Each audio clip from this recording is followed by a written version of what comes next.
जरा एक ऐसी शासन व्यवस्था के बारे में सोचिए जो आज के लोकतंत्र से भी सदियों सदियों पुरानी है।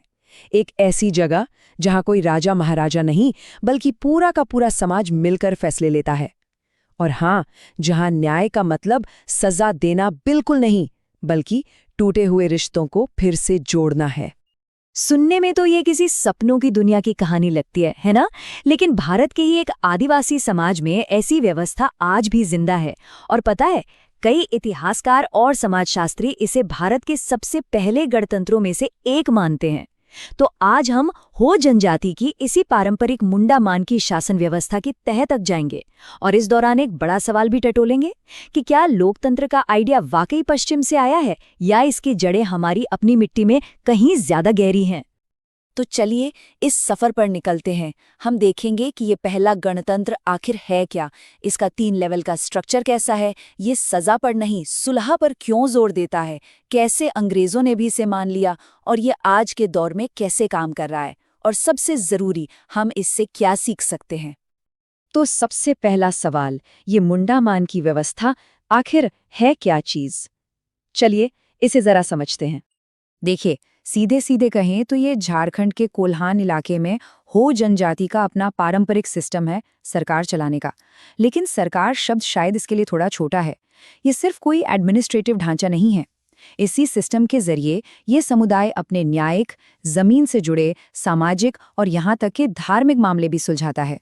मतलब ये एक पूरी जीवन शैली है जो कोर्ट, कचहरी और पुलिस के आने से बहुत बहुत पहले से चली आ रही है। अच्छा, अब सवाल ये उठता है कि ये काम कैसे करती है। चलिए इसके बड़े ही व्यवस्थित और असरदार ढांचे को देखते हैं। इस सिस्टम में एक बड़ा ही साफ सुथरा 3 टियर स्ट्रक्चर है। इसकी शुरुआत होती है सबसे बेसिक यूनिट से, यानी गांव से। हर गांव का एक हेड होता है जिसे मुंडा कहते हैं। ये मुंडा गांव का एडमिनिस्ट्रेटिव, जुडिशियल और रेवेन्यू मतलब तीनों का हेड होता है और वो समुदाय की आवाज होता है, कोई राजा नहीं। फिर जब कभी 2 गांवों के बीच कोई झगड़ा हो जाए तो 7 से 12 गांवों को मिलाकर एक पट्टी बनती है जिसका हेड मानकी होता है। मानकी कोई बॉस नहीं है बल्कि एक कोऑर्डिनेटर है जो सबकी सहमति से फैसले करवाता है। और अगर कोई बहुत ही गंभीर मामला हो तो सबसे ऊपर है पीर पंच, जो एक तरह की काउंसिल है। समझिए इस सिस्टम का सुप्रीम कोर्ट। अब अगर हम इसे आज के सिस्टम से कंपेयर करें तो ये स्ट्रक्चर काफी जाना पहचाना सा लगता है ना? मुंडा मतलब ग्राम पंचायत, मानकी मतलब ब्लॉक लेवल और पीर पंच एक तरह से जिला परिषद। लेकिन सबसे बड़ा फर्क ये है कि ये सब किसी लिखी हुई कानून की किताब से नहीं चलता। जी नहीं, ये चलता है उन परंपराओं और उस सामाजिक समझ से जो पीढ़ियों से चली आ रही हैं। ये ढांचा तो बहुत क्लियर है, पर जो चीज़ इस सिस्टम को सच में खास बनाती है वो है इसके पीछे की सोच। यहाँ इंसाफ करने का तरीका हमारी आज की अदालतों से एकदम अलग है। यही इस व्यवस्था का दिल है, इसकी आत्मा है। देखिए, हमारी आज की न्याय व्यवस्था पूछती है कौन सा कानून तोड़ा गया और इसकी सजा क्या होगी, जबकि ये व्यवस्था पूछती है कौन सा रिश्ता टूटा है और उसे ठीक कैसे किया जाए। यहाँ जोर सजा पर नहीं बल्कि सुलह और समाज में हार्मनी को वापस लाने पर है।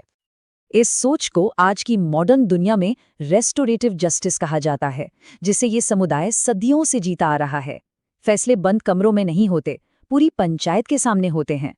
मकसद अपराधी को समाज से अलग थलग करना नहीं बल्कि उसे उसकी गलती का एहसास दिलाकर वापस समाज में जोड़ना है।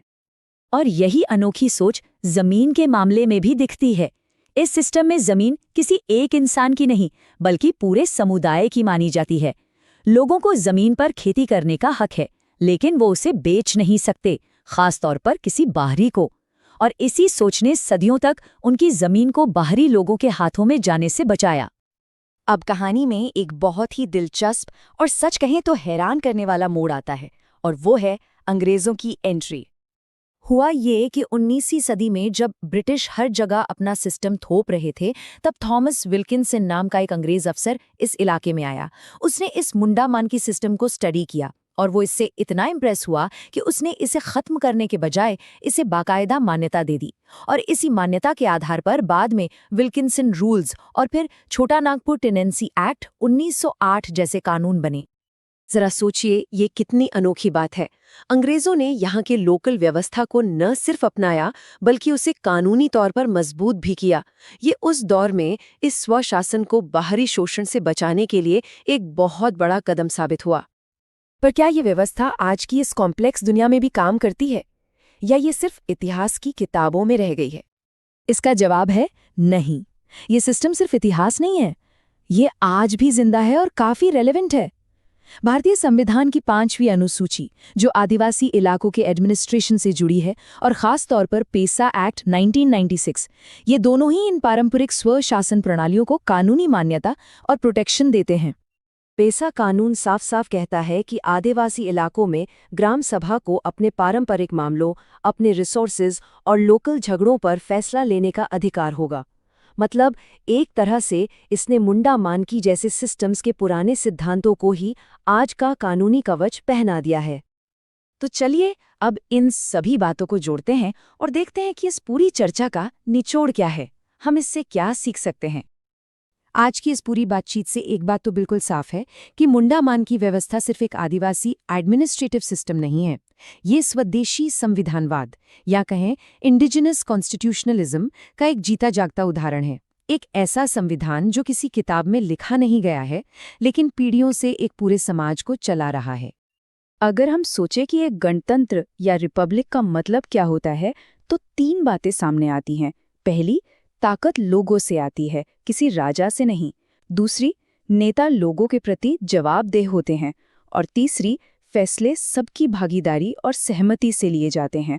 और कमाल की बात यह है कि ये तीनों सिद्धांत इस व्यवस्था की नींव हैं, जिन्हें ये लोग सदियों से जी रहे हैं। और यहीं पर हम एक सवाल के साथ इस चर्चा को खत्म करते हैं। आज हमारे मॉडर्न लोकल गवर्नेंस सिस्टम जैसे पंचायतें अक्सर झगड़ों और रिसोर्स मैनेजमेंट में उलझी नजर आती हैं।